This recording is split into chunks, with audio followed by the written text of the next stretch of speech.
This is the Rado Captain Cook high-tech ceramic. Not many people talk about Rado, but we're going to change that. We're going to talk about it.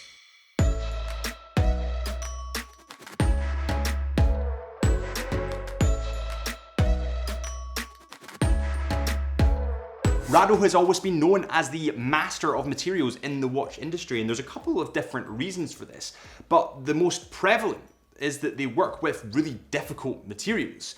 Materials that are hard to craft, hard to master, and they master the materials. That wasn't even meant to be a joke, but it turned into one. Welcome back to Time on the Wrist at Chisholm Hunter. My name is Harrison, as always, and today we have the Rado Captain Cook high-tech ceramic, and I also have a cold. So I apologize if I'm a little bit nasally. I've actually been using this. This is not a plug, it's not an ad, it's just nasal spray, and it's a godsend, so I'd suggest getting this if you have a cold. Let's begin with the specs of this model, and then talk a little about Rado as a whole.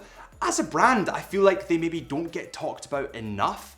They are really prevalent in the watch industry for a variety of different reasons. Believe it or not, I actually used to own a Rado. I unfortunately sold it, but I did own a Rado at one point. I'll go over that. I'm rambling, let's get to the specs. This model comes in at 43 millimeters in diameter. Now, I know that in previous videos I've talked about the variety of factors that can affect the way a watch sits and wears on the wrist, how big or small it can be perceived as. This is quite a chunky piece. It does have a big bezel, it does have quite a chunky case, so it does sit quite large on the wrist. Now, I have 6.5 inch wrists, so it's just slightly too big for me.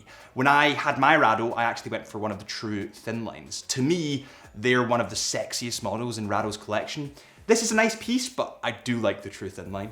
The thickness of this model, according to our digital calipers, comes in at 14.7 millimeters, but I know that Rado's website says it's 14.6, so let's settle somewhere in between. So this is quite a big, bulky piece. It's probably for slightly bigger wrists. I have 6.5 inch wrists, as I mentioned before, and it's just that little bit too big for me. But what I do like from Rado is the futuristic look. It looks like something out the space age, especially with that ceramic. It's almost like when Tesla first released their cars, and everyone thought, what is going on? It's so futuristic. Fast forward a couple of years, it's one of the most profitable companies in the world because everybody loves Tesla. So I think I like the way that Rado are going with this. Although it's that slight bit too big for me, I like the direction. Whoa, we actually have a really exciting announcement. We need to pause the video. We are giving you the chance to win one of 3 Tissot goodie bags, which are all cycling orientated, hence why I'm dressed like this. All you need to do is subscribe to the channel and comment with your favorite Tissot model. 3, 2, 1.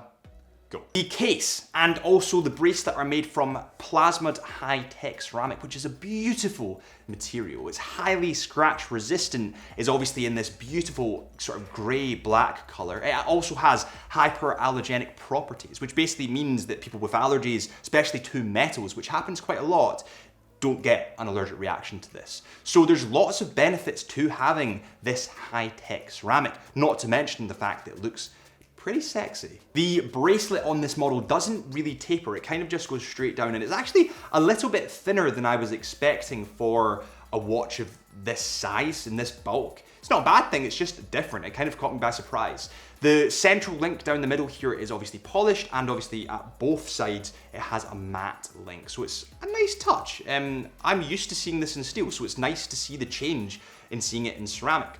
A really nice touch as well, what they've done is firstly they have a deployment clasp just here, but they also have matted out this last link with the Rado logo. Now the reason that they've done that, I think, in part is because when you're dragging your wrist along the table, or when you're hitting your watch by accident off something, that is most likely the first thing that will scratch. And because they've done it in matte, it won't scratch as easily as polished. So a nice design feature. The crown is of course a screw down crown, and that allows this watch a water resistance to 300 meters. But the crown and the bezel actually are made from hardened stainless steel. Now this gives a really good contrast to the kind of darker grey material that's behind that. There's obviously the plasmid high-tech ceramic. So I quite like the crown. It's a bit more bulky, but it kind of fits in with that futuristic theme and the aesthetic that Rado are going with. Then we get onto the bezel. The bezel on this model can be viewed at chisholmhunter.co.uk, where we're actually authorized retailers for Rado watches. And if you want to buy or sell any watches, then click the link below. Nah, I'm just kidding. The bezel on this model is actually made from hardened stainless steel, the same as the crown. And it's kind of at a gradient. Now, the actual bezel itself, the template on the bezel is actually gray, and the numerals are white, which stand wonderfully against that slightly darker bezel.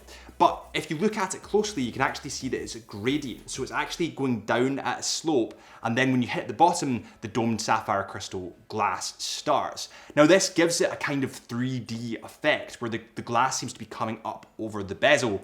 It's a really nice effect, and again, it ties into that futuristic look for Rado. The dial itself actually comes in a blue color, and it's actually lacquered and has a sunray finish to it. Now, when you reflect this in the light, it looks absolutely beautiful. It really, really does. And what contrasts wonderfully on this dial is the red Rado anchor. The kind of logo for Rado is on a little pivot, and as you move the watch, the anchor, the Rado logo, will move around. It's a really nice detail that I'm a big fan of, and actually when I got my first Rado watch, when I picked up that true thin line, it had the mother of pearl face. I'm not sure if you guys remember that one, but it had this feature, and I remember being really attracted to that. I mean, on what other watch brand do you get a logo that moves?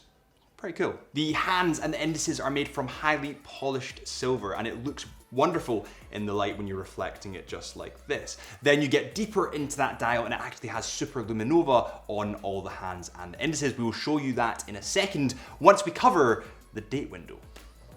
It's at 3 o'clock. I prefer 6 o'clock date windows. You guys know this, everybody knows this. I'm quickly becoming known as the 6 o'clock date window guy.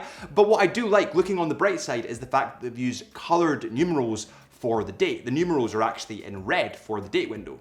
I love that splash of color. I just wish it was at 6 o'clock. Before we take a look at that lume, let's get this on the scales, because I totally forgot to weigh it before. So, bearing in mind that this has the full bracelet, no links taken out, it comes in at 158 grams. Now, what we normally do in these videos is put on something.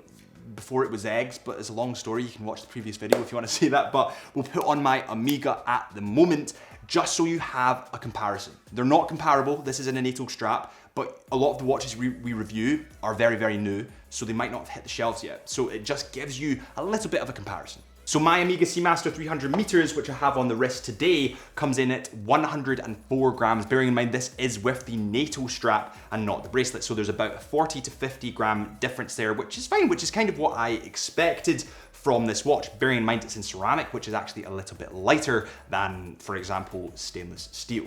And that leads me really nicely onto the wrist check. What is on your wrist today? Let me know in the comments. It's a tradition around here at Chisholm Hunter. We need to see what is on your wrist. Let me know in the comments. At the moment, I have the Omega Seamaster 300 meters, the king in the watch industry.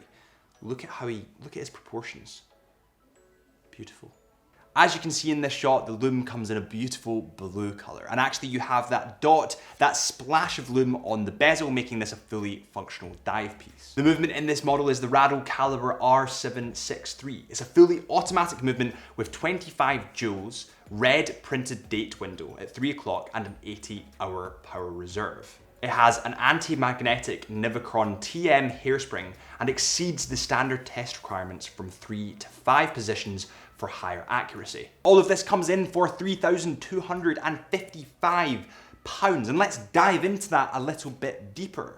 I have always vowed to be very honest with you on this channel, and I will be.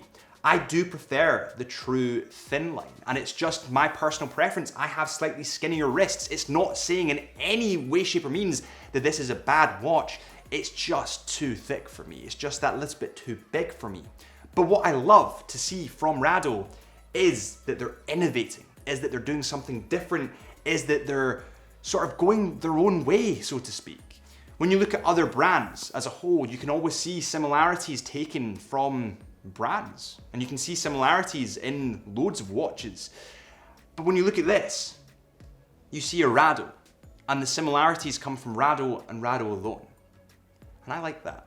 You know, I am actually heading across to Indonesia in the coming weeks with my sister actually, but I was wondering, what watch should I wear to Indonesia? What does a tropical watch look like? I was thinking maybe the Hamilton Khaki Field or the Amiga Seamaster 300 meters with the NATO strap. Let me know in the comments what you think. Thank you so much for watching this episode of Time in the Wrist at Chisholm Hunter. If you've enjoyed, then please hit this subscribe button, and I will see you after I get back from Indonesia. I might be tanned. Probably not.